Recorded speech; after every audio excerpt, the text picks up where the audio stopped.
Hi students. आज के video lecture में 12th क्लास की इंडियन इकोनॉमिक डेवलपमेंट का फर्स्ट चैप्टर स्टार्ट करेंगे, जिसमें बताया है जब हमारे देश को आज़ादी मिली तब हमारे देश की इकोनॉमी की क्या हालत थी। प्रॉपरली जब ये मैं बोलता हूँ कि हमारे देश की इकोनॉमी की क्या हालत थी, तो मेरा मतलब कुछ लिमिटेड चीज़ों से है जो तुम्हारे कोर्स में है। जैसा कि हम इस चैप्टर में डिस्कस करेंगे कि जब हमारे देश को आज़ादी मिली तो हमारे देश में एग्रीकल्चर सेक्टर के क्या हालात थे। फिर डिस्कस करेंगे हमारे देश में इंडस्ट्रियल सेक्टर के क्या हालात थे, इंडस्ट्रीज वगैरह किस हिसाब से डेवलप हुई या प्रॉब्लम में आई। फिर डिस्कस करना है ऑक्यूपेशनल स्ट्रक्चर के बारे में। अगर आपको इसका मीनिंग नहीं पता तो जब मैं इसको डिस्कस करूंगा तो पता लग जाएगा। फिर डिस्कस करेंगे इंडिया की डेमोग्राफिक फीचर्स। डेमोग्राफिक फीचर्स ये वर्ड पॉपुलेशन से रिलेटेड है, मतलब पॉपुलेशन की स्टडी के बारे में जानेंगे। उसके बाद इंफ्रास्ट्रक्चर की हालात, कि हमारे देश में इंफ्रास्ट्रक्चर कैसा था आज़ादी के टाइम पर। और लास्ट है फॉरेन ट्रेड। फॉरेन ट्रेड मतलब एक्सपोर्ट इंपोर्ट के बारे में जानेंगे। एक बात जान लो कि अगर आपने ये 6 पॉइंट्स यानी 6 टॉपिक्स कर लिए, इनके बारे में हिस्ट्री बैकग्राउंड वगैरह जो भी मतलब इनके हालात थे on the eve of independence तब तक के बारे में जान लिया, तो ये चैप्टर खत्म हो जाएगा। तो एक तरीके से अपने माइंड में मैप क्रिएट कर सकते हो, मुझे 6 टॉपिक पढ़ने हैं, 6 टॉपिक पढ़ते ही ये फर्स्ट वाला चैप्टर खत्म हो जाएगा। तो चलो शुरू करते हैं। मैं कुछ फैक्ट्स और फिगर बताते हुए इनको एक एक करके स्टार्ट करूंगा। पहले कुछ छोटी छोटी बातें जान लो इस चैप्टर के बारे में ताकि बेस क्लियर हो जाए। देखो, चैप्टर का नाम है Indian economy on the eve of independence, या फिर eight the time of independence भी बोल सकते हैं। यहाँ पर जो ईव वर्ड है, वैसे ईव का मतलब इवनिंग होता है, शाम होता है, लेकिन यहां पर इसको कवि की कल्पना वाले शब्दों में टाइम बताया गया है। तो ईव का मतलब यहां पर टाइम है। तो जब हमारे देश को आजादी मिली ब्रिटिश राज से, ब्रिटिश रूल से, तब हमारे देश की हालत क्या थी ये बताना है। ये सब बताने से पहले कुछ चीजें जान लो। देखो, 1599 यानी 1600 के आसपास की बात कर रहा हूं। इस टाइम पर अंग्रेजों ने भारत में ईस्ट इंडिया कंपनी की स्थापना कर दी थी। आप बोलोगे सर ये हिस्ट्री क्यों पढ़ा रहे हो? देखो, ये छोटे छोटे फैक्ट्स जानने जरूरी हैं, इससे आपका बेस क्लियर होगा और अच्छे से चैप्टर समझ में आएगा। फिर ये भी बता दूंगा कि एग्जाम में क्या पूछा जाएगा और कितनी बातें जाननी आपको जरूरी हैं और क्या कोर्स में है, और क्या मैंने एक दो पॉइंट फालतू बताए वो भी आपके काम में आएंगे, वेस्ट कुछ नहीं जाएगा। तो ईस्ट इंडिया कंपनी आई, यहां से उन्होंने अपना बिजनेस अंपायर इंडिया के अंदर फैलाना शुरू किया। और उसके बाद एक मेजर इवेंट 1757 में होता है। 1757 में बंगाल में एक जगह है प्लासी, तो यहां पर लड़ाई हुई थी जिसको बैटल ऑफ प्लासी के नाम से जाना जाता है। ये ब्रिटिशर्स यानी अंग्रेजों और बंगाल के जो नवाब थे उस टाइम पर, उनके बीच में की गई थी। ऐसा बोला जाता है कि इस लड़ाई से, इस वॉर के जस्ट बाद से ही ब्रिटिश राज इंडिया में स्टार्ट हो गया। मतलब मेनली यहां से ही कहा गया है कि 1757 से स्टार्ट हो गया। तो मैं मान लूं कि 1757 से उन्होंने राज करना शुरू किया, उससे पहले बिजनेस कर रहे थे, और ये हमारे देश को छोड़कर गए 1947 में। तो लगभग अंग्रेजों ने 190 साल राज किया है। कोई 200 बोलता है, 250 बोलता है, 300 बोलता है। देखो, फैक्ट्स आपके सामने हैं। तो लगभग 190 साल हो जाते हैं, इसको आप लगभग 200 साल बोल सकते हो। इतना राज किया है उन्होंने। राज करके क्या उखाड़ लिया, क्या इंडिया को बर्बाद कर दिया, क्या इंडिया को दे दिया, इंडिया के अलग अलग सेक्टर में उनका कंट्रीब्यूशन क्या था, या फिर उन्होंने हमसे क्या क्या चुरा लिया, क्या क्या मुसीबतें दी उन्होंने, वो सब पढ़ेंगे इस चैप्टर में। लेकिन इस चैप्टर में सिर्फ और सिर्फ इकोनॉमिक एस्पेक्ट्स के बारे में पढ़ेंगे हम। ऐसा नहीं पढ़ेंगे कि हमारे कोई क्रांतिकारी लोग कौन थे, कौन कौन से रेवोल्यूशन इंडिया में हुए, गांधी जी ने आज़ादी कैसे दिलाई, भगत सिंह का क्या रोल था। ये सब नहीं पढ़ना, ये हिस्ट्री है। हमें पढ़ना है यहाँ पर पैसों का मामला, इकोनॉमिक कंडीशन ऑफ इंडिया। लोग जो किसी भी इकोनॉमिक एक्टिविटी के अंदर इन्वॉल्व थे, तो वो कैसे सफर कर रहे थे या कैसे डेवलप हो रहे थे, वो दोनों सिचुएशन पढ़नी है इस चैप्टर के अंदर। तो मेरे साथ रहोगे तो मतलब इस वीडियो लेक्चर को स्लो करके भी देख सकते हो अगर मैं थोड़ा फास्ट बोल रहा हूँ तो, और अगर थोड़ा स्लो लग रहा है आपको तो फास्ट कर लो इसको, आपके ऊपर है। चैप्टर को शुरू करने से पहले बता देता हूँ, मेरा नाम है लव कौशिक और ये मेरा नंबर है, फ़ोन नंबर। अगर आपको कोई प्रॉब्लम है इस चैप्टर से रिलेटेड या डाउट है, तो ये मेरे फ़ोन नंबर्स मैंने स्क्रीन पर लिख दिए हैं। आप व्हाट्सएप पे मुझे इसके पीडीएफ फाइल नोट्स वगैरह भी ले सकते हो। वैसे तो आपको जब कोर्स परचेज कर रहे हो तो साथ में मिल ही जाएंगे इसके नोट्स वगैरह सब कुछ। अगर फिर भी नहीं मिले हैं तो आप इन नंबर पे व्हाट्सएप करके मुझसे नोट्स वगैरह की डिमांड कर सकते हो। मैं इस चैप्टर के आपको फुली फ्लेज्ड अच्छे से नोट्स दे दूंगा विद क्वेश्चन एंड आंसर्स। ठीक है गाइस। तो पहला क्वेश्चन तो मेरा ये बनता है कि जब तक अंग्रेज इंडिया में नहीं आए थे तो इंडिया कैसी इकोनॉमी थी, मतलब क्या क्या खास फीचर थी इंडियन इकोनॉमी की उस टाइम पर। तो मैंने एक हेडिंग बनाई है, before the advent of British rule India was independent economy. Independent का मतलब इंडिया किसी के ऊपर डिपेंडेंट नहीं थी, अपने आप में सेल्फ सफिशिएंट इकोनॉमी थी। जो भी चाहिए था वो खुद बना लेती थी, किसी दूसरी कंट्री से कुछ मांगने की जरूरत नहीं पड़ती थी। सोने की चिड़िया काइंड ऑफ कुछ वर्ड यूज किए गए थे इंडिया के लिए, जो इंडिया की हाईली रिकॉग्नाइज वेल्थ को इंडिकेट करते हैं कि बहुत पैसा था इंडिया पे। सेकंड फीचर अगर मैं बताऊं तो एग्रीकल्चर मेन था इंडिया के अंदर। ज्यादातर पॉपुलेशन एग्रीकल्चर पे ही डिपेंडेंट थी। लोग एग्रीकल्चर से ही अपना खाना पीना सब चलाते थे, ना जानना जरूरी है। Agriculture was the main source of livelihood, ये बोल सकते हो। और थर्ड फीचर जो जाननी है लास्ट, कि इंडिया में हाथ का जो बिजनेस होता है, हैंडीक्राफ्ट, ये बहुत फेमस था। हैंडीक्राफ्ट या हैंडलूम्स भी बोल सकते हो आप, ये बहुत फेमस था। जो चीज़ें हाथ से बनाई जाती है, हैंडमेड बिस्किट की बात नहीं कर रहा, मतलब दूसरे भी काम है बिजनेस इंडस्ट्रीज में जो हाथ से होते हैं।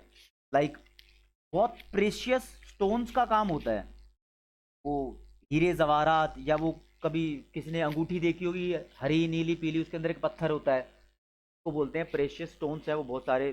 तो उनका काम बहुत अच्छे तरीके से इंडिया में होता था। साथ में काफ़ी सारे मेटल के बारे में इंडिया जाना जाता था।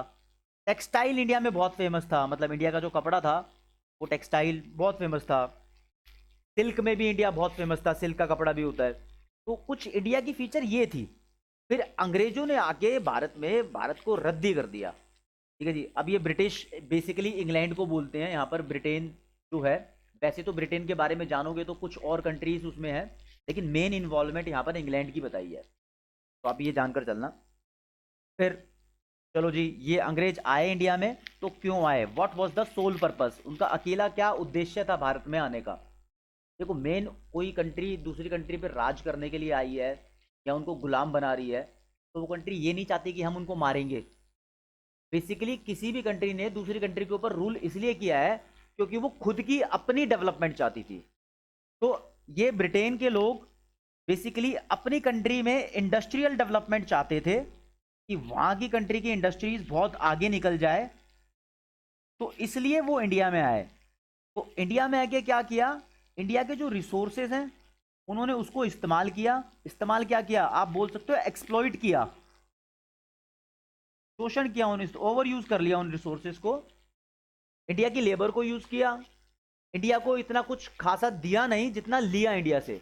बेसिकली ये क्या करते थे, अपनी इंडस्ट्रीज के लिए जो रॉ मटेरियल चाहिए होता था वो इंडिया से लेकर चले जाते थे। तो इंडिया को बोलते हैं, इंडिया ने एक्सपोर्ट किया रॉ मटेरियल। तो India was the exporter of raw material to the Britain. और जब उनके यहाँ पर सामान बन जाता था, फिनिश्ड गुड में कन्वर्ट हो जाता था वो रॉ मटेरियल से, तो वो अपना सामान इंडिया को बेचते थे। ठीक है। तो इंडिया इंपोर्ट कराता था फिनिश्ड गुड वहां से। तो इंडिया इंपोर्टर हो गया फिनिश्ड गुड का। आप बोल रहे हो कि सर ये आपने बोल दिया कि इंडिया को चलो रॉ मटेरियल का इन्होंने जबरदस्ती एक्सपोर्टर बना दिया और जो फिनिश्ड गुड्स थी उसका इंपोर्टर बना दिया, इसके पीछे इंडस्ट्रीज की हालात क्या रहे होंगे इंडिया में। ये सब मैं जब इंडस्ट्रियल सेक्टर बताऊंगा इंडिया का तब बताऊंगा। देखो, मैंने यहाँ हर एक सेक्टर को डिस्कस करने का आपको वादा किया है। सेकंड नंबर पे इंडस्ट्रीज की बारी आएगी तो इंडस्ट्री के बारे में पूरा बताऊंगा। तो एक छोटी सी स्टोरी जाननी जरूरी थी, और मैंने यहाँ लिखा है, देखो लाइन में, sole purpose of British colonial rule in India. ये कॉलोनियल रूल का वर्ड जो है इसका मीनिंग भी समझ लो। देखो, जब एक बड़ी कंट्री, या बड़ी भी मत मानो, जब एक पावरफुल कंट्री किसी दूसरी कंट्री को अपना गुलाम बनाती है, उसके ऊपर राज करती है, तो ऐसा बोलते हैं कि पावरफुल कंट्री ने वीक वाली कंट्री को अपनी कॉलोनी बना लिया है। कॉलोनी, कॉलोनी बोलते हैं ऐसा एरिया जहां पर वो अपने हिसाब से सारे काम करवाएगी। तो कॉलोनियल रूल का मतलब हुआ दो कंट्री में ऐसा रिलेशन में एक कंट्री रूल करती है और दूसरी कंट्री उसके अंडर में होती है। तो it is a kind of relationship between two countries. Okay guys, ऐसा समझ लेना इसको। इसके बाद से हमारा मेन चैप्टर शुरू होता है। अब मैं आपको बताऊंगा कि एक एक करके इन सभी 6 सेक्टर्स के बारे में। सबसे पहले शुरुआत करेंगे एग्रीकल्चर सेक्टर के थ्रू।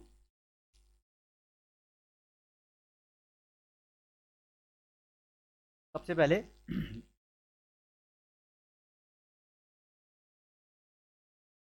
आपको लगता है कि सर ये नाम लिखने में एग्रीकल्चर सेक्टर लिख रहे हैं, टाइम वेस्ट कर रहे हैं, तो आप इतना वीडियोस को, अपनी वीडियो को देखते देखते थोड़ा सा आगे बढ़ा सकते हो। ये आसानी रहेगी। मैं सिर्फ एक वीडियो के बारे में नहीं बोल रहा, किसी भी टीचर की वीडियो हो, चाहे कोई दूसरा टॉपिक भी चल रहा हो, तो ये ट्रिक है। मतलब बोर होने से बढ़िया आगे बढ़ो आगे बढ़ो, ये भी कर सकते हो। और वीडियो को एक बार देखना जरूरी थोड़ी है, एक बार और देख लो, ठीक रहेगा, तब अच्छे से याद रहेगी चीज़ें। यहाँ पर मैं आपको एग्रीकल्चर के बारे में दो बातें बताऊंगा कि जब हमारे देश को आज़ादी मिली तो एग्रीकल्चर सेक्टर की कंडीशन क्या थी, what was the state of agriculture sector. फिर उसके बारे में बताऊंगा कि इस स्टेट का रीजन क्या था, what were the causes of the condition. जो भी कंडीशन थी, कंडीशन सुन लो कैसी थी।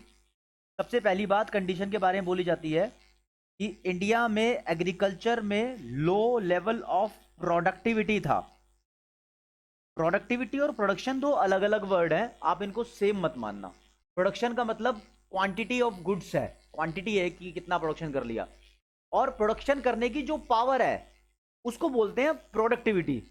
एक इंसान के पास कितनी शक्ति है कि मतलब वो कितना प्रोडक्शन कर सकता है, तो वो प्रोडक्टिविटी है एक्चुअली। तो बहुत कम प्रोडक्शन होता था, यानी प्रोडक्शन करने की पावर बहुत कम थी। अगर प्रोडक्टिविटी लो है तो ऑब्वियसली प्रोडक्शन भी लो होगा ही होगा।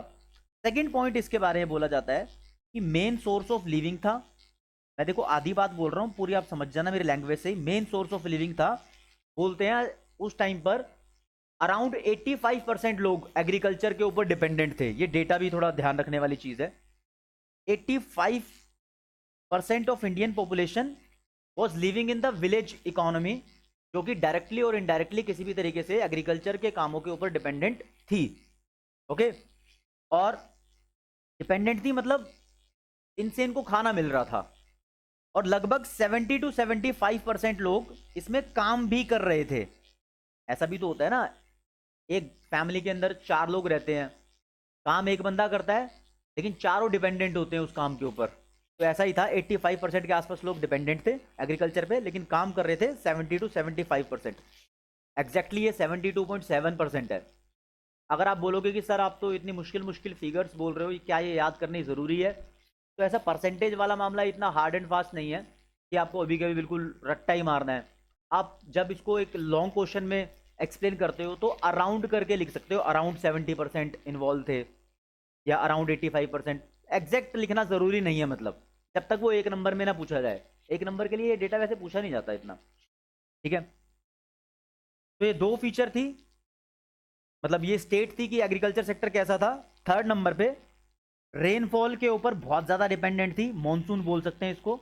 मॉनसून यानी रेनफॉल के ऊपर डिपेंडेंसी इंडियन एग्रीकल्चर की बहुत ज़्यादा थी, क्योंकि अंग्रेजों के द्वारा कोई पानी का सिस्टम यानी इरिगेशन सिस्टम तो अच्छा डेवलप किया नहीं कि खेतों को अच्छे से पानी टाइम टू टाइम मिल जाए। ऐसा था कि बारिश आ गई तो पानी मिल गया, बारिश नहीं आई तो भाई खेतों में सूखा पड़ गया, ड्राउट आ गया, प्रॉब्लम हो गई।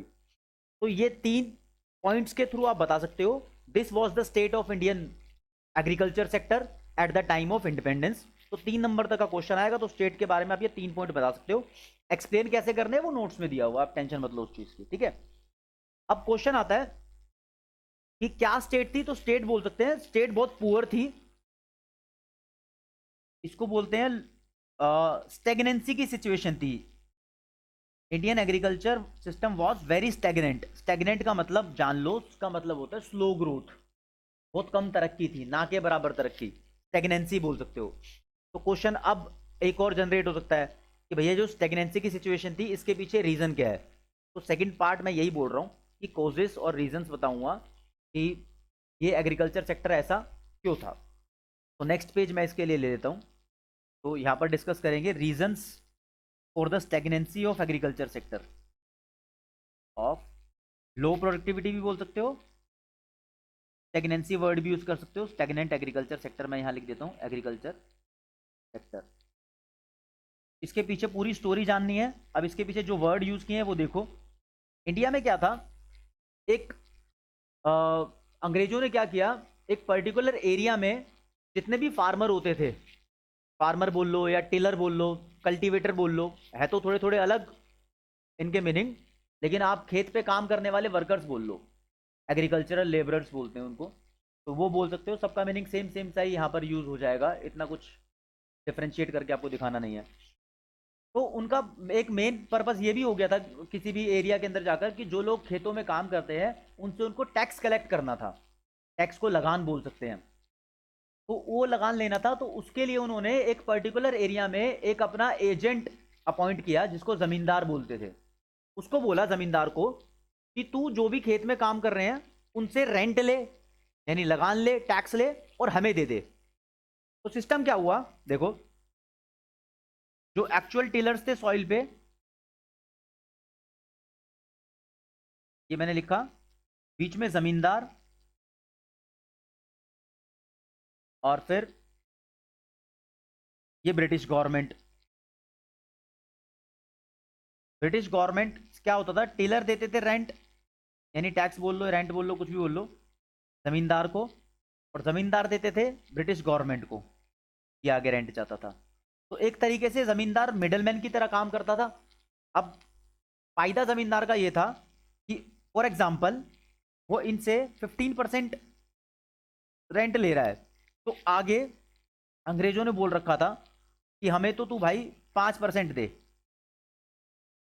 अगर नहीं समझ आया तो अंग्रेजों की टर्म्स थी कि जमींदार को बोला कि तू मुझे एक स्पेसिफिक अमाउंट ऑफ टैक्स देगा, उनसे चाहे कितना मर्जी ले, जो एक्चुअल टेलर्स हैं उनसे जितना मर्जी ले। अगर ब्रिटिश गवर्नमेंट को 5% चाहिए तो जमींदार उनसे 10%, 15%, 20%, और असली में तो ये अमाउंट 5, 10, 15 नहीं होता था, ये 40%, 50% तक भी होता था। तो जमींदार ओवर एक्सप्लॉइट करता था फार्मर्स को, जो जमीन पे एक्चुअली काम कर रहे थे, उनसे लेता था पैसे। तो ये अंग्रेजों का पैसा कमाने का तरीका था। इसको रेवेन्यू सिस्टम बोलते थे, और पूरा प्रॉपर नाम है इसका land revenue settlement, land revenue settlement system. तो ऐसे ऐसे इसको, जो पॉपुलर सिस्टम था इसको बोलते थे जमींदारी सिस्टम। जमींदारी सिस्टम के अकॉर्डिंग जमींदार एक मिडलमैन होता था जो एक्चुअली काम कर रहे हैं खेतों पर, उनसे पैसा लेकर यानी टैक्स या रेंट लेकर आगे ब्रिटिश गवर्नमेंट को देता था, और वो ज्यादा ही लेता था। तो ऐसे land revenue settlement system basically तीन हुए, एक जमींदारी सिस्टम, दूसरा रियायतवारी सिस्टम, और तीसरा माहलवारी सिस्टम। इन तीनों सिस्टम के बारे में आपको नहीं जानना है।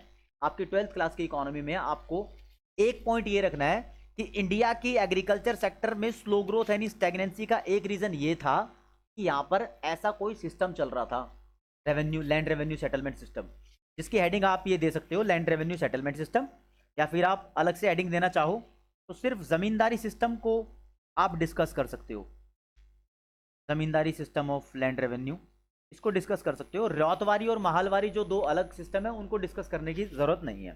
तो पहला पॉइंट ये है कि भैया ब्रिटिश गवर्नमेंट पैसा लेती थी एक्चुअल टेलर से, जमींदार को बीच में ब्रोकर या मिडलमैन बना के। तो इसलिए जब यार मैं अपनी ज़मीन पे काम करूंगा और मुझसे ज़बरदस्ती कोई फालतू के पैसे, वो भी एक्स्ट्रा अमाउंट जितना जायज़ होना चाहिए उससे भी ज़्यादा टैक्स लेगा, तो मैं तो डीमोटिवेट हो ही जाऊंगा। ऊपर से रेनफॉल के ऊपर डिपेंडेंट है, रिस्की बिजनेस है एग्रीकल्चर, एक तरीके से सेफ इनकम नहीं है। तो पहला पॉइंट मैंने ये बताया, एनसीईआरटी के थ्रू बता रहा हूं। देखो एनसीईआरटी में सेकंड पॉइंट लिखा है टर्म्स ऑफ सेटलमेंट यानी रेवेन्यू सेटलमेंट। जो इसकी टर्म्स थी ये बड़ी खतरनाक थी। खतरनाक इन द सेंस, जमींदार क्या बोलते थे, जो जिनके खेत होते थे, जो फार्मर्स काम करते थे, उनको बोलते थे अगर तुमने टाइम पे रेंट नहीं दिया तो एक्स्ट्रा देना पड़ेगा, और एक टाइम ऐसा आएगा जब हम तुम्हारी ज़मीन ही छीन लेंगे। तो काफ़ी इतना ज़्यादा रेंट वो कर देते थे, टैक्स कर देते थे कि कई ज़मींदार तो रेंट दे ही नहीं पाए, और सरकार ने उनकी ज़मीन यानी ब्रिटिश गवर्नमेंट ने उनकी ज़मीन छीन के ज़मींदार को दे दी बाय लॉ, ऐसा कानून ही बना दिया इन्होंने।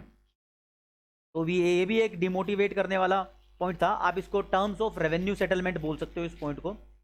एनसीईआरटी में दिया हुआ है, आप जितनी मर्जी बुक्स पढ़ो, कोई दूसरी रिफ्रेशर या मैंने काफ़ी सारी बुक्स को देखा है उनमें ये पॉइंट नहीं मिला मुझे, लेकिन एनसीईआरटी में गिवन है टर्म्स ऑफ रेवेन्यू सेटलमेंट, मैं लिख देता हूँ। Terms of revenue settlement. आपको इसकी एक्सप्लेनेशन मिल जाएगी नोट्स में, फिर बता रहा हूँ, इतना घबराने की जरूरत नहीं है, मैं बहुत स्लो करा रहा हूँ, थोड़ी ज्यादा डिटेल देने की कोशिश कर रहा हूँ। ठीक है गाइस। थर्ड पॉइंट बोल सकते हो इंडिया की एग्रीकल्चर सेक्टर की स्टेगनेंसी के पीछे, कि एग्रीकल्चर के लिए जो इनपुट चाहिए थे उसकी बहुत कमी थी। इनपुट्स मतलब जो भी एग्रीकल्चर में इस्तेमाल होने वाली चीज़ें हैं, चाहे वो अच्छी क्वालिटी के सीड्स यानी बीज क्यों ना हो, या फिर कोई खाद वगैरह वाली चीज़ें जिसको फर्टिलाइज़र बोलते हैं, या फिर कीड़े मकोड़े मारने वाले पेस्टिसाइड्स बोलते हैं।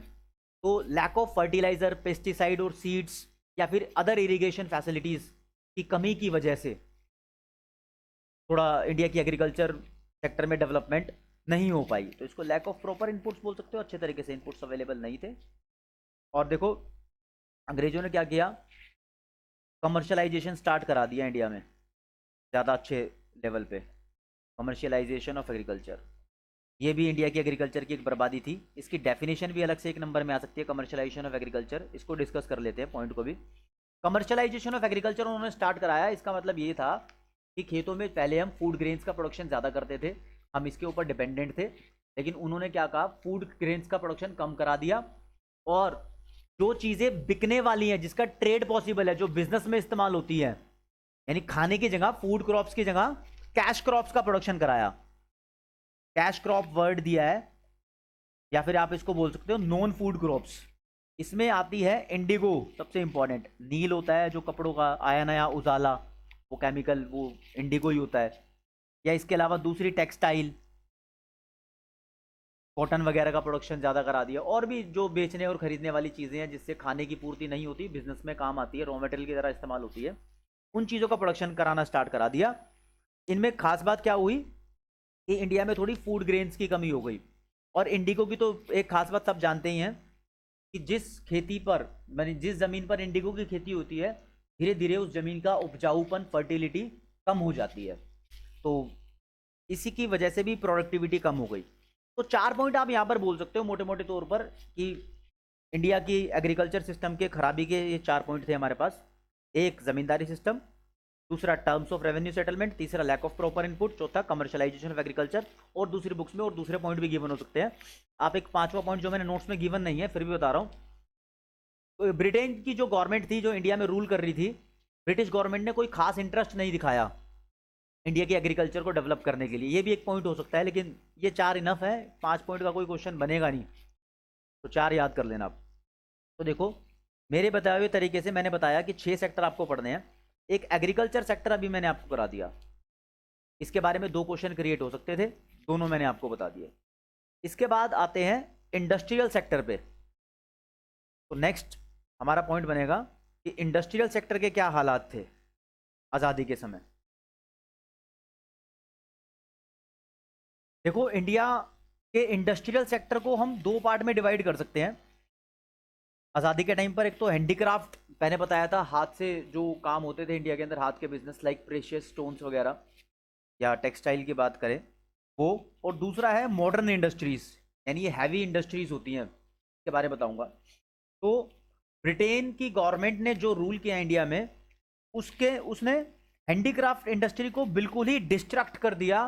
तो हम बोल सकते हैं there was destruction of handicraft industry, जिसके लिए एक वर्ड यूज किया है डिके। डिके का मतलब होता है पतन, डिके ऑफ हैंडीक्राफ्ट इंडस्ट्री, यानी बर्बाद हो गई हैंडीक्राफ्ट इंडस्ट्री। एक तो ये बताऊंगा कैसे बर्बाद हो गई, ये जानना है।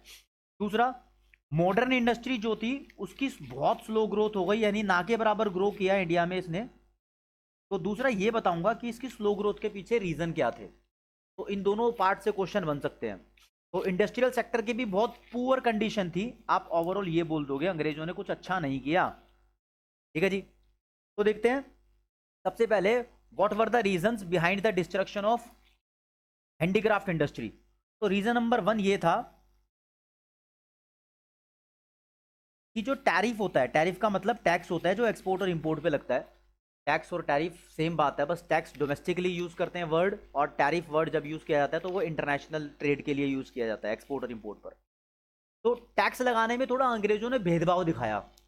जो चीजें इंडिया से ब्रिटेन जाती थी एज अ रॉ मटेरियल, जो उनके काम आती थी उन पर तो ना के बराबर क्या फ्री, टैक्स फ्री ट्रेड होता था।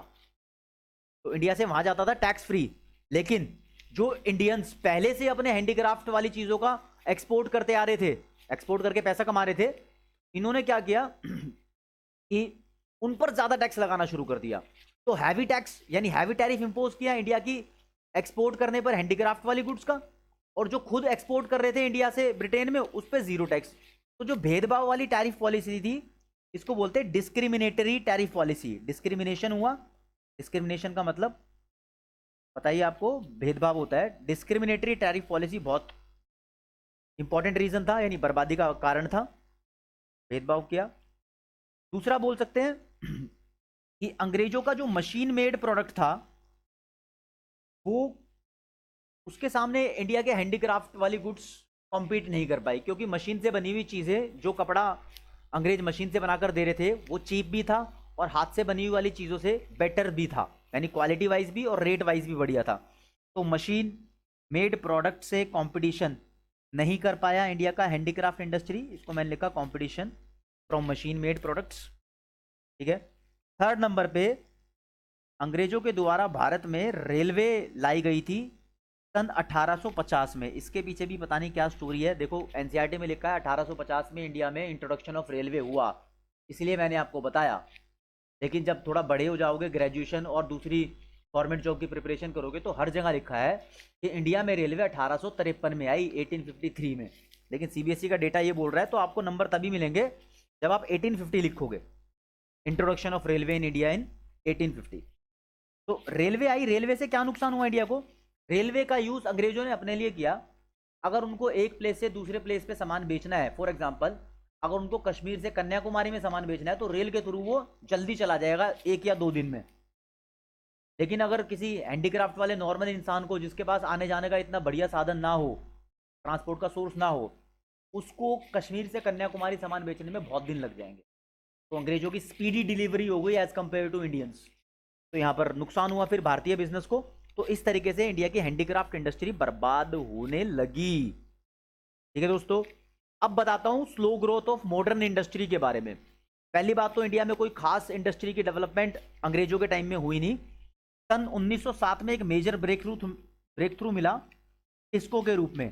Tata iron and steel company की स्थापना हुई सन 1907 में, और ये हुई बिहार के जमशेदपुर इलाके में। पहले बिहार था, अब उसको बोलते हैं झारखंड। बिहार के 3 टुकड़े हो गए दोस्तों, अगर पता हो तो, ठीक है की बात है। एक खुद बिहार, दूसरा आसाम भी बिहार से निकला है, और तीसरा झारखंड। तो अब झारखंड में जो जमशेदपुर है, टाटा नगर भी बोलने लगे हैं, वहां पर टिस्को कंपनी की स्थापना हुई। यहां पर आयरन एंड स्टील का प्रोडक्शन होता था बहुत हैवी लेवल पे। आज के टाइम में इस टिस्को कंपनी को टाटा स्टील बोलते हैं।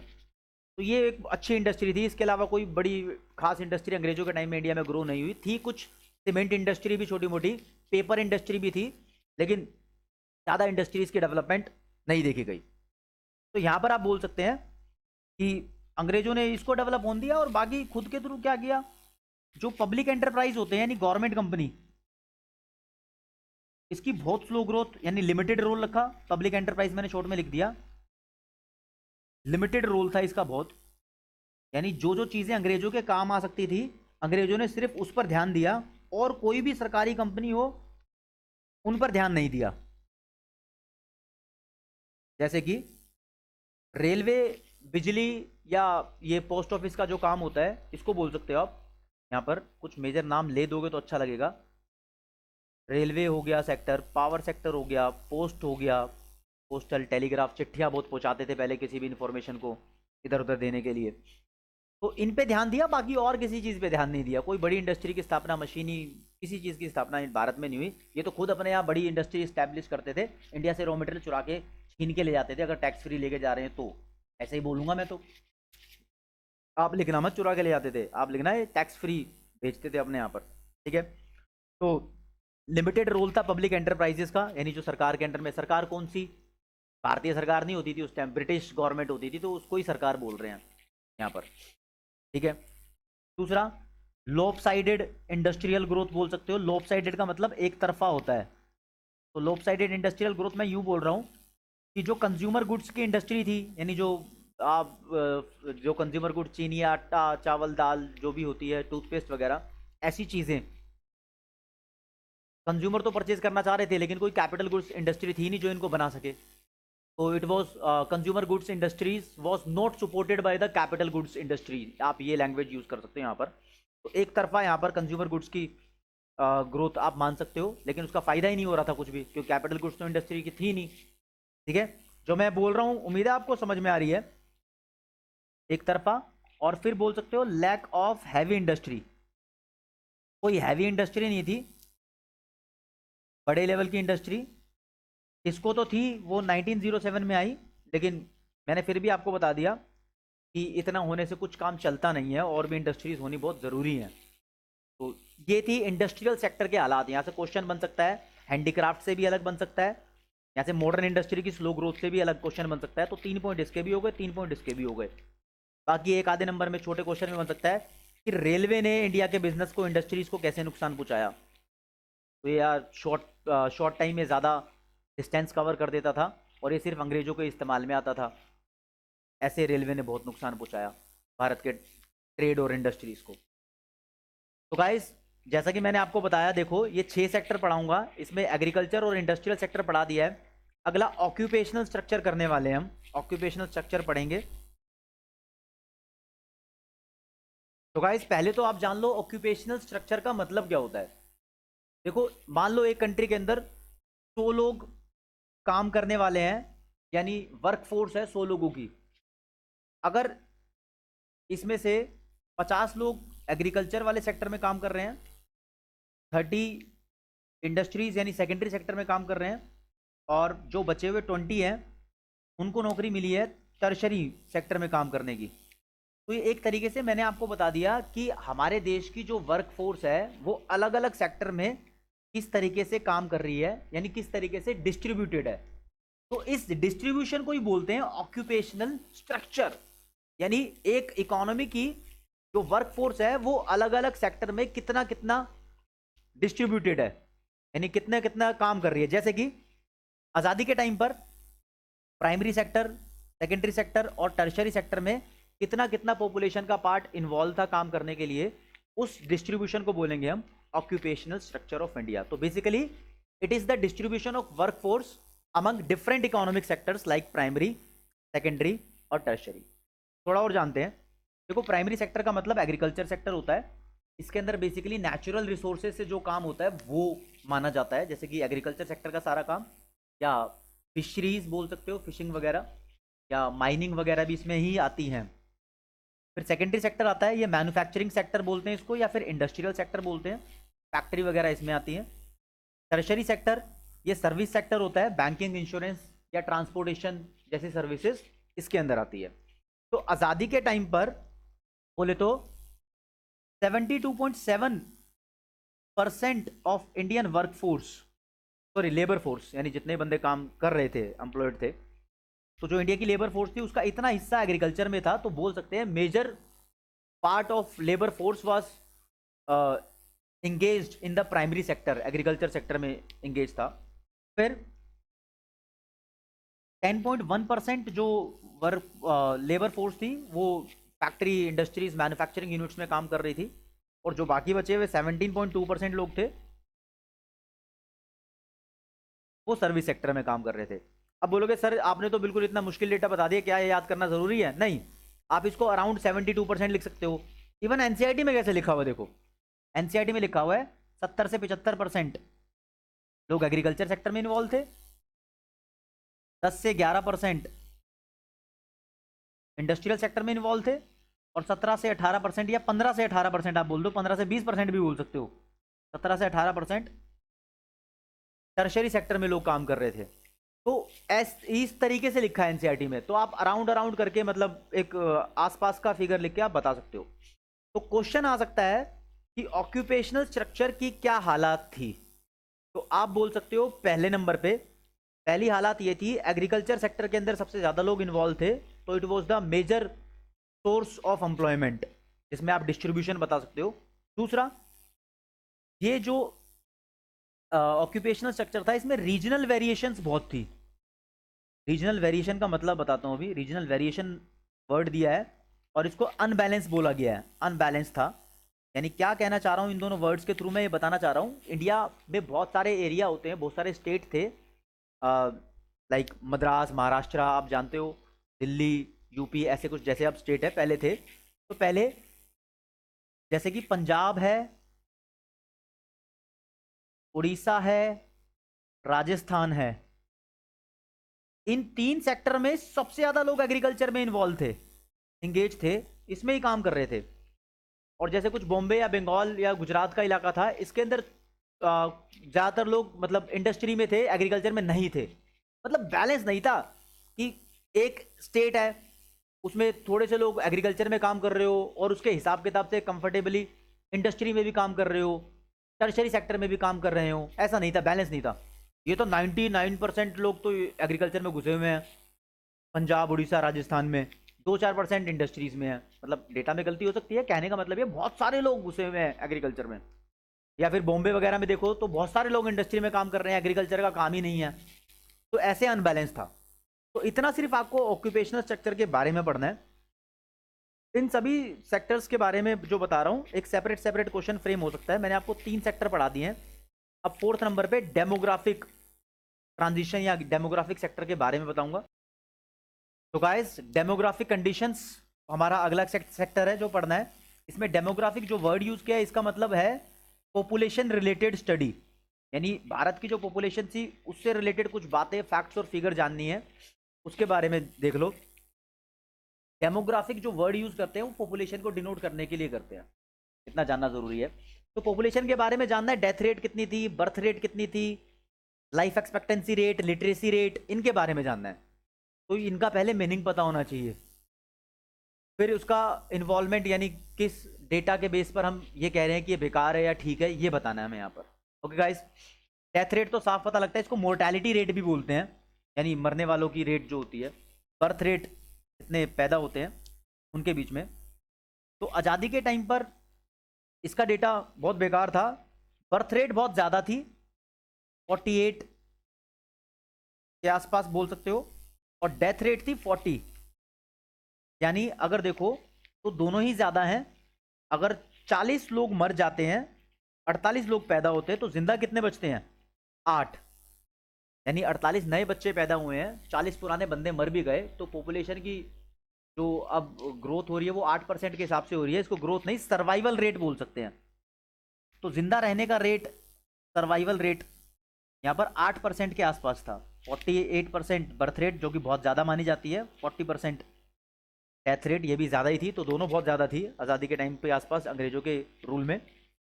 फिर 3rd नंबर पे हमें जानना है लाइफ एक्सपेक्टेंसी रेट कितना था, यानी एक इंसान एवरेजली कितना जीने की उम्मीद कर सकता है किसी कंट्री में। ये बहुत डिबेटेबल है ये डेटा लाइफ एक्सपेक्टेंसी रेट का। 44 ईयर्स इंडिया में जीने की उम्मीद कर सकते हैं, मतलब कर सकते थे उस टाइम पर, अभी तो 68 के आसपास है। ठीक है, ये बुक में लिखा है, किसी किसी बुक में इसको 32 ईयर भी लिखा है, बहुत डिबेटेबल डेटा है, 32 ईयर्स भी लिखा है। अब क्योंकि सर मतलब 32 साल ही बंदा जिंदा रहता था या 44 जिंदा रहता था, ये एवरेज है। देखो मैं क्या कहता हूँ, मान लो एक कंट्री में सिर्फ 2 लोग रहते हैं, एक बंदा 10 साल की उम्र में एक्सपायर हो गया, 10 साल की उम्र में, दूसरा 90 साल की उम्र में एक्सपायर हुआ। तो हम कैसे निकालेंगे? हम बताएंगे यहाँ पर लाइफ एक्सपेक्टेंसी रेट है, दोनों को प्लस करो और जितने बंदे थे उससे डिवाइड कर दो, यानी 100/2, 50 ईयर्स। यहाँ पर 50 साल एक बंदे की एज है जो वो एवरेजली जीने की उम्मीद कर सकता है। तो ऐसे निकाला जाता है। तो इंडिया में एवरेजली चाहे जीता तो कोई 90 ईयर्स, 100 साल भी, लेकिन कुछ लोग 5 साल या 10 साल में ही मर जाते थे, 1 साल से पहले भी लोग मरते थे, मतलब छोटा बच्चा भी एक्सपायर हो जाता था। तो एवरेज ईयर 44 ईयर्स मैं बोलूँगा आपको लिखने के लिए डेटा में। कुछ कुछ बुक्स में डिबेटेबल भी है, 32 ईयर्स भी गिवन है। ठीक है, तो मैंने इसलिए बता दिया कि आप 32 वाली बुक पढ़ रहे हो तो बोल सकते हो सर ने वीडियो में तो गलत बताया है। नहीं, मैंने सारी बुक्स के बारे में आपको डिटेल देखकर फिर समझाया है। लिटरेसी रेट के बारे में बात करेंगे, तो लिटरेसी का मतलब कि कितने लोग पढ़े लिखे थे, पढ़ना भी जानते थे और लिखना भी जानते थे, उसके बारे में। तो लगभग 16%, सिर्फ 16% के आसपास लोग इंडिया के अंदर पढ़े लिखे थे। यानी बोलो तो इलिटरेसी रेट, अनपढ़ लोगों की संख्या 84% के आसपास थी। और इस 16% के हिसाब से बताऊं तो वुमन की जो लिटरेसी रेट थी वो 7% थी, फीमेल लिटरेसी रेट। अब मैंने जो आपको डेटा बताया है, ये डेटा एग्जाम में एक नंबर में आ सकता है। भाई आज़ादी के टाइम पे डेथ रेट बताओ, बर्थ रेट बताओ, लाइफ एक्सपेक्टेंसी रेट बताओ, या लिटरेसी रेट बताओ, फीमेल की लिटरेसी रेट बताओ, इलिटरेसी बताओ, वो आ सकता है एक नंबर में। ये याद करना ज़रूरी है आपको। हाँ, अब बताते बताते एक बात भी ध्यान आई कि यहाँ पर आपको जानना है कि इन्फेंट मोर्टैलिटी रेट क्या था, मतलब कितना था इन्फेंट मोर्टैलिटी। मोर्टैलिटी का तो मैं ऊपर ही मतलब बता चुका हूँ, ये डेथ से मतलब है। और इन्फेंट का मतलब जान लो, इन्फेंट का मतलब वो बच्चा जो 1 साल से कम उम्र का है। अगर 1000 बच्चे पैदा हुए हैं आज़ादी के टाइम पर, तो उसमें से 218 बच्चे मर जाते थे, तो इसको बोल सकते हैं 218 पर 1000। ये बहुत ज़्यादा है। अभी इंडिया में 30s में है, एग्जैक्ट 38 पता नहीं 33 मुझे ध्यान नहीं है वो अभी का, तो कुछ और मतलब बहुत इंप्रूवमेंट है। चाइना में ये 9 है, मतलब बहुत अच्छा है चाइना में, ठीक है, इंडिया से कंपेयर करें तो 1 साल से कम के बच्चे मर जाते हैं। तो इससे पता लगता है कि उस कंट्री की हेल्थ कंडीशन, मेडिकल फैसिलिटीज़ कितनी पुअर है। मेडिकल फैसिलिटी के बारे में पता लगता है इससे। तो 218 पर 1000 ये रेट था इंडिया में। एक और बोल सकते हैं एनसीईआरटी में गिवन रैम्पेंट पॉवर्टी। रैम्पेंट मतलब वास्ट लेवल पे गरीबी बहुत छाई हुई थी पॉपुलेशन के बीच में, ज़्यादातर पॉपुलेशन गरीबी थी, जो कि इंडिया की डेमोग्राफिक पॉपुलेशन की प्रोफाइल को डे बाय डे गिराया जा रहा था। तो it was all about demographic condition of India. उसमें कुछ इन दोनों को मिक्स करके आप एक पॉइंट, फर्स्ट पॉइंट बना सकते हो ये सर्वाइवल रेट का, जिसमें डेथ रेट बर्थ रेट आ गई है। फिर इनके अलग अलग सेपरेट पॉइंट बना सकते हो। 4-5 पॉइंट आपके पास याद करने के लिए हैं डेमोग्राफिक प्रोफाइल के। इसमें हाँ, एक इंपॉर्टेंट चीज़ डेमोग्राफिक प्रोफाइल के बारे में अब जो मैं बताने वाला हूँ, देखो 1881 में इंडिया में पॉपुलेशन की काउंटिंग शुरू हुई। तो पॉपुलेशन की काउंटिंग को बोला जाता है सेंसस। तो इंडिया में 1881 में फर्स्ट ऑफिशियल सेंसस हुआ, ये एक नंबर के लिए इंपॉर्टेंट है। फिर हर 10 साल में एक बार सेंसस होता है, हर 10 साल में पॉपुलेशन की काउंटिंग होती है। और दूसरी मेजर बात इस पॉपुलेशन से रिलेटेड कि 1921 हमारी पॉपुलेशन की स्टडी में बहुत इंपॉर्टेंट ईयर है।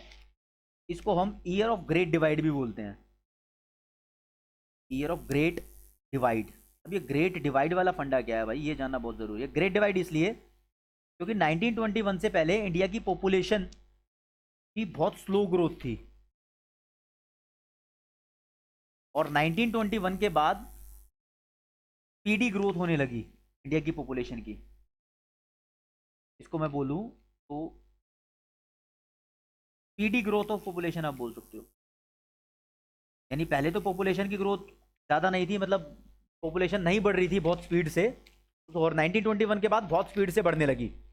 तो इसको बोलते हैं जब 1921 से पहले इंडिया में first stage of demographic transition था, और 1921 के बाद इंडिया में second stage of demographic transition आया। जो मैंने वर्ड यूज किया डेमोग्राफिक ट्रांजिशन, इसका लेन देन 12th क्लास की सीबीएसई से वैसे है नहीं।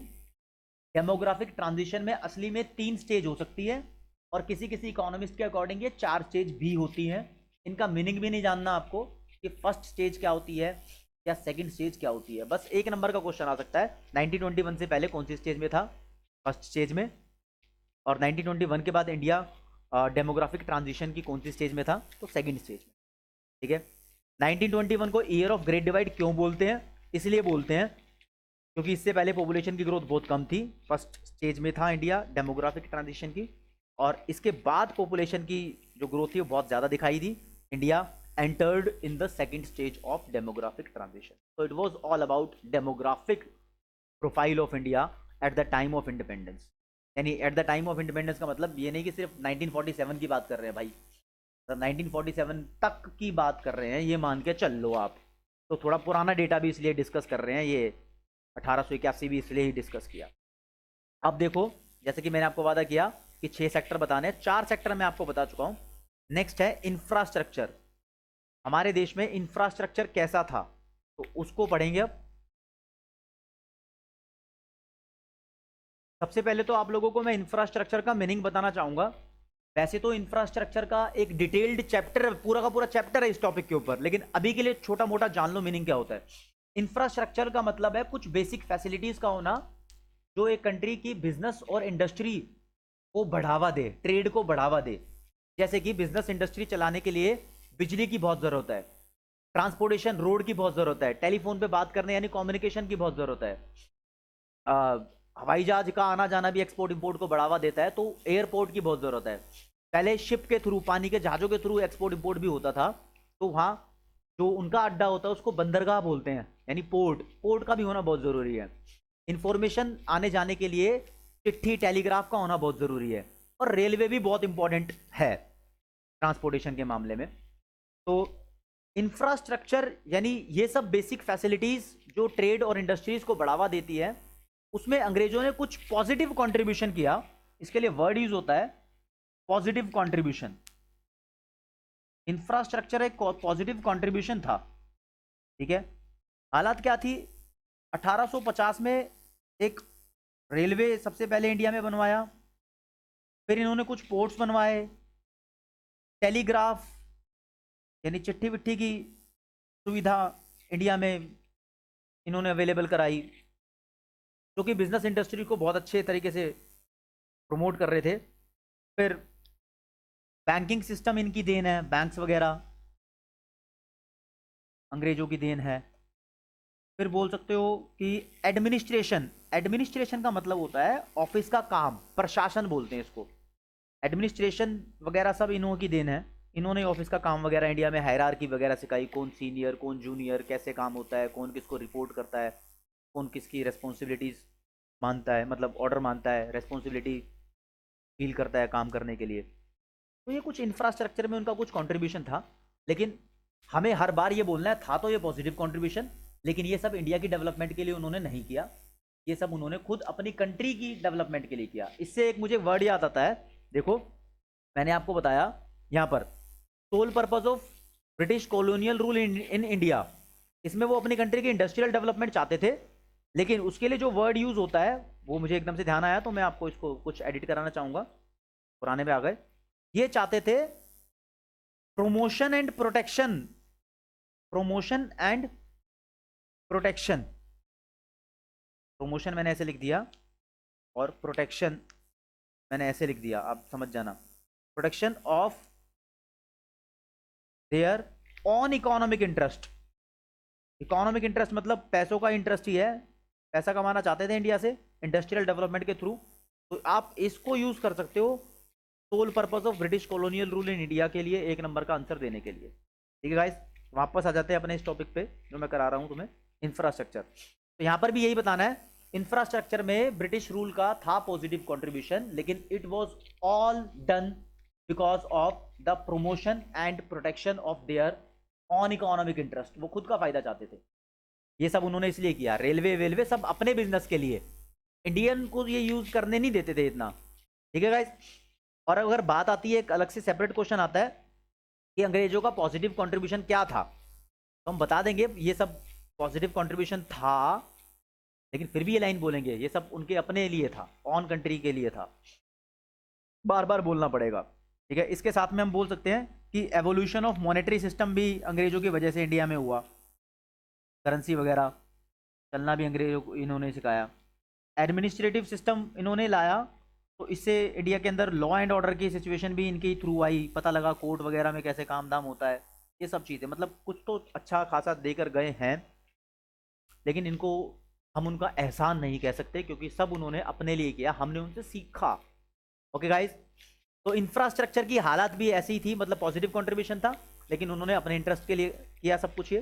तो इसमें हमें ये बताना था, ये सिर्फ इंफ्रास्ट्रक्चर के बारे में छोटा सा टॉपिक पढ़ना था। इसके बाद लास्ट वाला सेक्टर देख लेते हैं, क्या था इसका नाम, फॉरेन ट्रेड। देखो मैं बार बार आपको यही वाला पेज खोल खोल के दिखा रहा हूँ, और क्योंकि मैंने इसमें आपको बता दिया था ये पूरा चैप्टर खत्म हो जाएगा अगर आप ये 6 सेक्टर पढ़ लोगे तो। ठीक है गाइस, और मैं आपको ये 5 सेक्टर बता चुका हूँ, अब लास्ट वाला फॉरेन ट्रेड के बारे में डिस्कस करते हैं।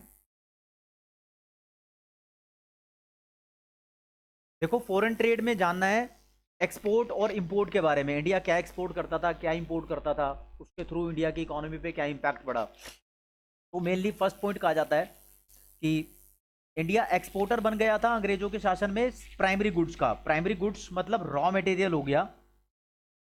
रॉ मटेरियल अंग्रेज ले जाते थे हमारे यहाँ से और हमें फिनिश्ड गुड बनाकर बेचते थे, तो कंज्यूमर गुड्स बोल सकते हैं, फिनिश्ड गुड। जैसे कि मान लो रॉ सिल्क ले गए हैं, यानी सिल्क का कपड़ा या धागा हो सकता है, उससे कुछ मेन टेक्सटाइल बना दी, यानी कोई प्रोडक्ट बना दिया, साड़ी बना दी, वो बेच रहे हैं इंडिया में, फिनिश्ड गुड वो हो गई। तो ऐसे इंडिगो, सिल्क, कॉटन, टेक्सटाइल, पता नहीं कितना सारा सामान इंडिया से रॉ मटेरियल की फॉर्म में ले जाते थे और इंडिया को वो बेचते थे, यानी इंडिया को जबरदस्ती इंपोर्ट करना पड़ता था अपने देश में वो फिनिश्ड गुड के रूप में, कंज्यूमर गुड्स के रूप में, क्योंकि वो इंडिया के अंदर ना कोई इंडस्ट्री सेट नहीं होने देते थे। तो इंडिया उस रॉ मटेरियल से खुद नहीं बना पाती थी सामान, क्योंकि इंडस्ट्री नहीं थी, वो सेट होने नहीं देते थे, वो अपने वहीं इंडस्ट्री सेट करते थे। इंडिया से ले गए बिना टैक्स के सामान और इंडिया को बेच दिया सामान फिनिश्ड गुड का बहुत हाई रेट पे। तो ऐसे इंडिया को एक्सप्लॉइट भी कर रहे थे और इंडिया की ये थीम थी एक्सपोर्टर और इंपोर्टर के रूप में। दूसरा, अंग्रेजों का ही पूरा का पूरा मोनोपोली कंट्रोल था इंडिया के एक्सपोर्ट और इंपोर्ट पे। मोनोपोली का मतलब होता है कि एक सिंगल पावर। सिंगल पावर कैसे? मोर देन 50% ऑफ एक्सपोर्ट और इंपोर्ट का जो ट्रेड था वो ब्रिटेन से होता था हमारा। तो मोर देन 50% एक ही देश से हो रहा है, मतलब ये ग्रुप ऑफ कंट्रीज मान लो इसको, या एक ही कंट्री मान लो, ब्रिटेन से हो रहा है। तो ये हमारी इकोनॉमी को बहुत लार्जली अफेक्ट कर सकता था, ठीक है, यानी इनसे ही गुजारा भत्ता चल रहा था फॉरेन ट्रेड का हमारा आधे से ज्यादा। बाकी सब श्रीलंका से छोटा मोटा ट्रेड चलता था, हम कुछ बेच लेते थे, खरीद लेते थे। कुछ चाइना से शुरू से हम खरीद रहे बेच रहे हैं, या कुछ ईरान से, इन 3 कंट्री से भी था और छोटा मोटा ट्रेड, और दूसरी पड़ोसी देशों से भी हो सकता था। श्रीलंका को पहले सेलोन बोलते थे, CEYLON, जीके के लिए इंपॉर्टेंट है। ईरान को पहले पर्शिया बोलते थे, पर्शिया। वैसे जो टाटा फैमिली है वो इसी कंट्री से बिलोंग करती है, फिर इंडिया में सेट हो गए थे ये लोग, ठीक है। तो पर्शियन या फारसी जो बोलते हैं वो ईरान है, ये आपकी नॉलेज के लिए है। तो 2 पॉइंट इंपॉर्टेंट है यहाँ पर, इंडिया का एक्सपोर्टर ऑफ प्राइमरी गुड्स होना और इंपोर्टर ऑफ फिनिश्ड गुड होना, और दूसरा monopoly control of Britain over India's export and import, यानी ये पॉइंट बहुत जानना जरूरी है, डेटा के हिसाब से भी आप जान सकते हो। इसको मैं स्ट्रक्चर ऑफ फॉरेन ट्रेड बोल सकता हूँ। स्ट्रक्चर कुछ इस तरीके का था, यानी ये तो हो गया हमारा मोनोपोली कंट्रोल वाले पॉइंट को हम डायरेक्शन ऑफ फॉरेन ट्रेड बोल सकते हैं। कभी कभी एनसीईआरटी के लैंग्वेज में पूछा जाता है फॉरेन ट्रेड का डायरेक्शन कैसा था, तो डायरेक्शन भैया इस हिसाब किताब से था, ठीक है। और कॉम्पोजिशन अगर पूछे तो कॉम्पोजिशन ये है, कॉम्पोजिशन ऑफ फॉरेन ट्रेड का मतलब जो भी फॉरेन ट्रेड था उसमें क्या क्या चीजें इंक्लूडेड थी, कॉम्पोजिशन। कोई आप अगर ready to eat fruit, ready to eat कोई फूड आइटम परचेज करते हो, लाइक मैगी वैगी की तरह कुछ इंस्टेंट फूड लेते हो, उसमें देखते हो क्या क्या मिला हुआ है, वो उसका कंटेंट होता है इंग्रेडिएंट्स। तो ऐसे हमारे फॉरेन ट्रेड के जो इंग्रेडिएंट्स हैं उनको कॉम्पोजिशन बोलते हैं, कि क्या क्या हम एक्सपोर्ट करते थे, क्या क्या हम इंपोर्ट करते थे। तो it is about composition and direction of foreign trade.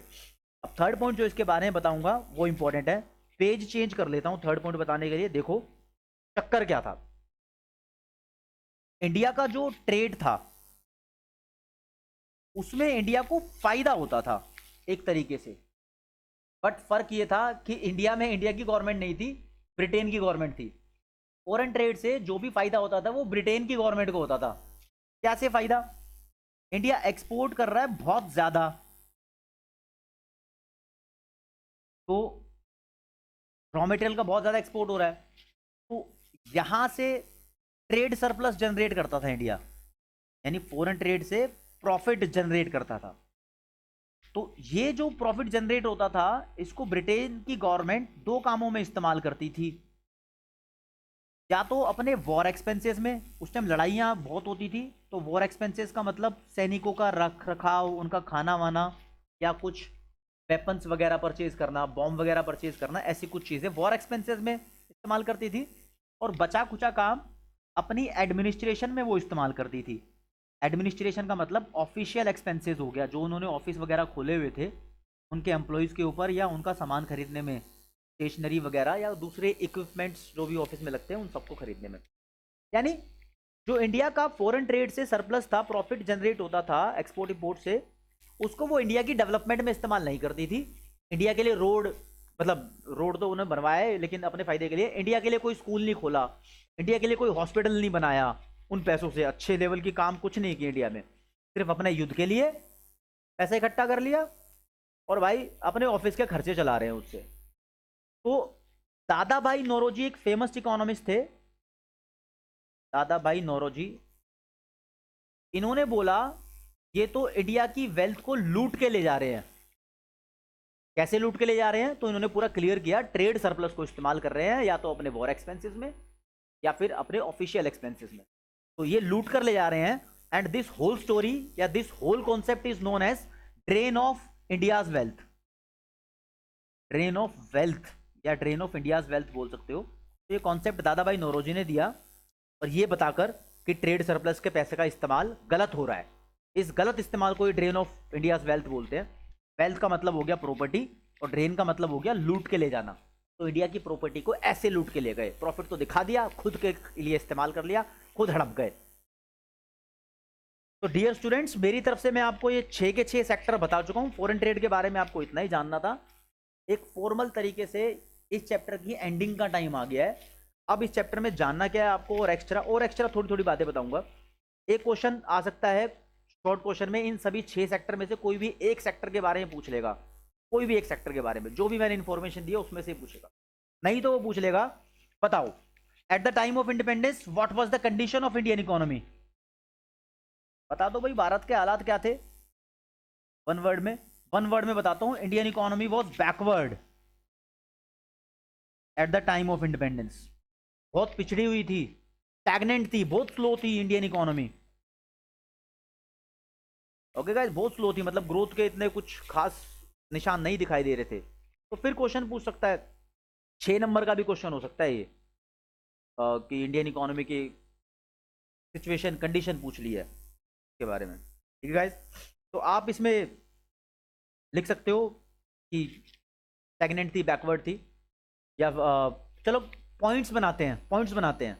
Okay guys, इसको हम हेडिंग दे सकते हैं, condition of Indian economy on the eve of independence, या फीचर्स भी बोल सकते हो आप इसको, features of Indian economy on the eve of independence. Feature number 1, India was backward and stagnant. कोई बोलेगा बैकवर्ड और स्टैग्नेंट थी, कैसे पता लगा? अरे भैया एग्रीकल्चर से पता लगा, लो लेवल ऑफ प्रोडक्टिविटी था, ऑक्यूपेशनल स्ट्रक्चर से पता लगा, बहुत सारे लोग तो एग्रीकल्चर में घुसे हुए थे, इवन मोर देन 70% लोग उसमें काम कर रहे थे, 85% लोग तक उसके ऊपर डायरेक्टली और इनडायरेक्टली डिपेंडेंट भी थे। इंडस्ट्रियल ग्रोथ बहुत कम थी, फॉरेन ट्रेड का पैसा लूट कर ले जा रहे थे। तो 6 के 6 सेक्टरों के बारे में तुम बताओगे तो पता लगता है इंडियन इकोनॉमी बैकवर्ड है, लेकिन इतना सब नहीं बताना, नोट्स में आपको मिल जाएगा, थोड़ा सा शॉर्ट में बताना है। ठीक है, अब इंडियन इकोनॉमी प्रॉपरली डिपेंडेंट हो गई थी अंग्रेजों के ऊपर, क्योंकि फिनिश गुड तो वहीं से बन के आती थी, इंडिया तो कुछ इतना खास बनाती नहीं थी। ओके गाइस, अब जब अंग्रेज नहीं आए थे तब इंडिपेंडेंट थी इंडियन इकोनॉमी, सब कुछ खुद बना लेती थी जो भी चाहिए था, अब उनके ऊपर डिपेंडेंट हो गई। ये फीचर थी इंडियन इकोनॉमी की। 3rd नंबर पे हम बोल सकते हैं कि एक डिप्लेटेड इकोनॉमी, लूट ली ऐसी इकोनॉमी थी, डिप्लेटेड इकोनॉमी बोल सकते हैं। इंडिया के सारे नेचुरल रिसोर्सेज को भी एक्सप्लॉइट किया अंग्रेजों ने। ठीक है, और फिर डिसइंटीग्रेटेड इकोनॉमी भी बोल देंगे। इंटीग्रेशन का मतलब होता है जुड़ना, इकट्ठे होना, तो डिसइंटीग्रेशन का मतलब हो गया टूटना। तो देश टूट चुका था, पाकिस्तान हिंदुस्तान अलग अलग 2 देश हो गए थे, और इसकी वजह से तो इवन एक बहुत इंपॉर्टेंट मेजर इफेक्ट आया कि पाकिस्तान के अंदर हमारा बहुत उपजाऊ एरिया जिसको बोलते थे सिंध,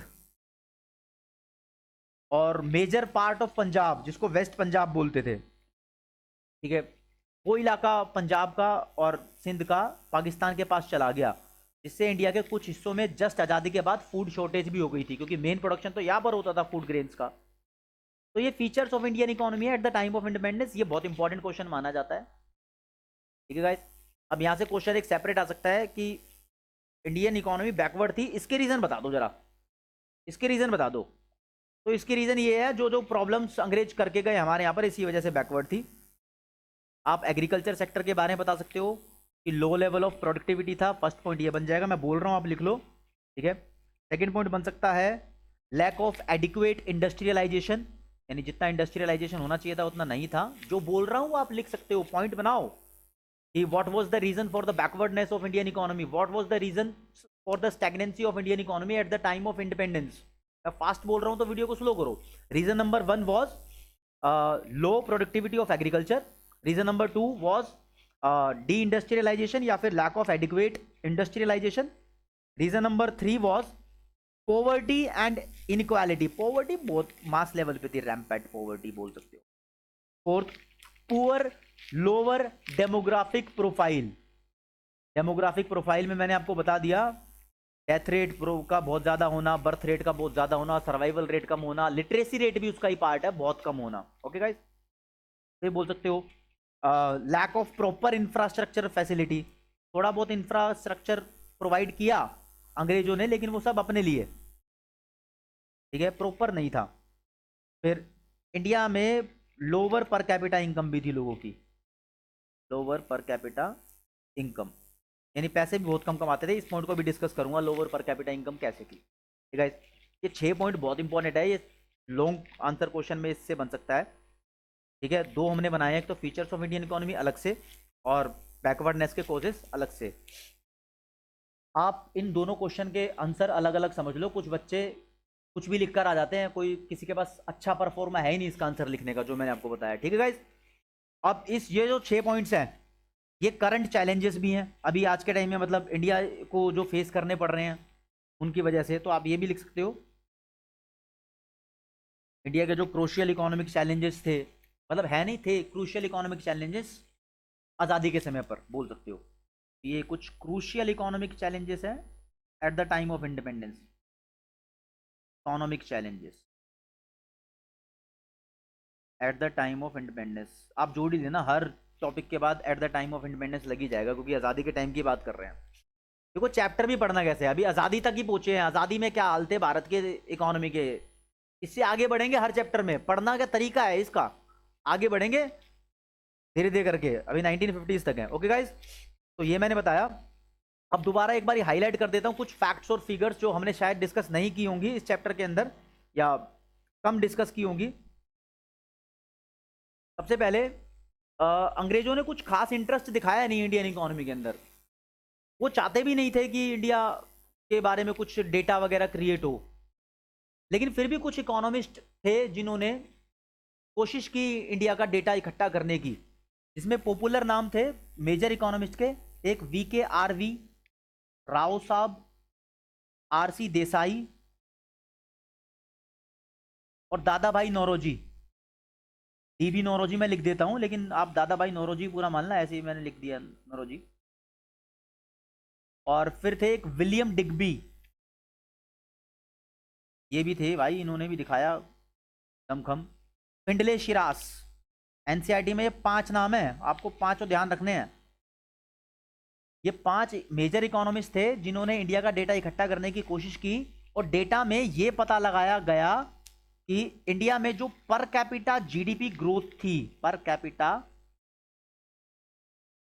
GDP ग्रोथ, वो अराउंड 0.5% थी। ये जानना जरूरी है, 1 नंबर में आ जाएगा।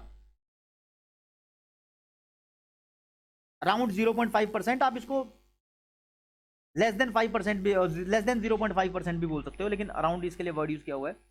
और जो टोटल GDP की ग्रोथ थी वो लेस देन 2% थी, लेस देन 2%। ये इंपॉर्टेंट डेटा है गाइस, इसको मैंने शुरू में नहीं बताया, वैसे बुक के अंदर तो शुरू में बताया हुआ है। इस डेटा को किसने बताया, ये VKRV राव का डेटा है, इस वाले इकोनॉमिस्ट ने ये डेटा बताया, और VKRV राव का डेटा ही सबसे ज्यादा रिलायबल माना गया। हालांकि कुछ और ये बचे हुए 4 इकोनॉमिस्टों में से कोई कहता था कि per capita GDP growth India में थी नहीं, 0% थी या नेगेटिव थी, GDP ग्रोथ ना के बराबर थी, ऐसा भी बोला गया। लेकिन रिलायबल डेटा VKRV राव का माना गया कि GDP growth rate less than 2%, और per capita GDP growth rate या पर कैपिटा इनकम की ग्रोथ रेट जो थी वो अराउंड 0.5% थी। ये 1 नंबर के लिए इंपॉर्टेंट डेटा भी है। इस डेटा से पता लगता है कि इंडिया का इकोनॉमिक डेवलपमेंट बहुत कम था। तो low level of economic development is indicated by these 2 figures and facts. Okay, low level of economic development, इससे ही पता लगता है। तो इस लाइन को सपोर्ट कर रहा है ये ऊपर वाला डेटा। ओके गाइस, इनके बारे में आपको जानना है। और ये कब का डेटा है, ये first half of 20th century के बीच का डेटा है। सन 1900 से लेके 1950, इन 50 सालों को बोलते हैं 20वीं सदी का पहला हाफ। तो during the first half of 20th century ये डेटा था, ठीक है। उसके अलावा कुछ फैक्ट्स में अगर मैं दोबारा रिवाइज कराऊं तो इंडिया में रेलवे इंट्रोड्यूस कब हुआ? 1850 में। देखो 1757 में battle of Plassey, railway introduce हुआ 1850 में, फिर 1881 में फर्स्ट ऑफिशियल सेंसस। ये 3 डेट इंपॉर्टेंट है। इसके अलावा इंफ्रास्ट्रक्चर से रिलेटेड एक बात बताता हूँ। अंग्रेजों ने नॉर्दर्न इजिप्ट या इजिप्ट वाले रास्ते से यानी यूरोप को इंडिया से कनेक्ट किया पानी के रास्ते से। तो एक वाटरवे बनाया अंग्रेजों ने जो कनेक्ट कर रहा था इंडिया को ब्रिटेन से। इसको बोला उन्होंने सुएज कैनाल। सुएज कैनाल आजकल इसके ऊपर बहुत डिबेट चल रहा है कि किसकी है ये, किसकी है ये। पहले तो अंग्रेजों का कंट्रोल था, अब इजिप्ट का कंट्रोल है इस पे, बीच में इजिप्ट भी पड़ता है। तो सुएज कैनाल एक वाटरवे था जो 1869 में बनाया गया। ये भी एक नंबर के लिए इंपॉर्टेंट है। A waterway was developed by Britain. और ये मतलब ट्रेड में ही हेल्प करता था, सामान लाने ले जाने में। छोटा रास्ता था, शॉर्टर वे, ठीक है गाइस।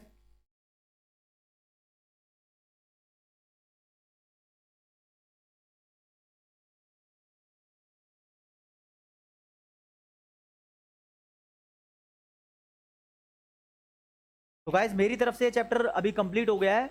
मैंने आपको फिर दोबारा बताता हूँ, इसमें 6 सेक्टर की डिटेल पढ़नी है।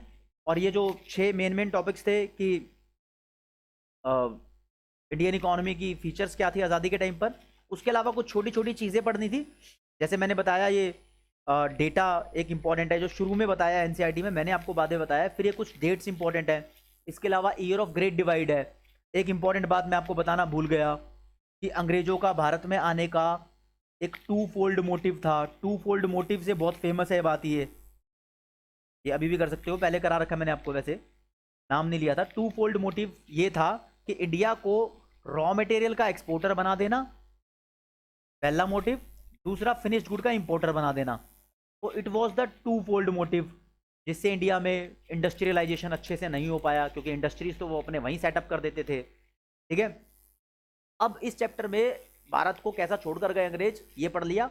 आगे आने वाले चैप्टर में पढ़ना है कि इंडिया ने अपने आप को डेवलप कैसे किया, कौन कौन सी पॉलिसीज यूज की। तो इस वीडियो लेक्चर में मैंने आपको इतना ही बताया है। मैंने अपना फोन नंबर भी दे दिया आपको। इसके नोट्स चाहिए तो नोट्स भी ले लेना, बहुत अच्छे तरीके से नोट्स बनाए हुए हैं। सोल्ड अनसोल्ड हर तरीके के क्वेश्चन उसके अंदर है, वो भी आपको मिल जाएंगे। मेरी तरफ से इतना ही, नमस्कार।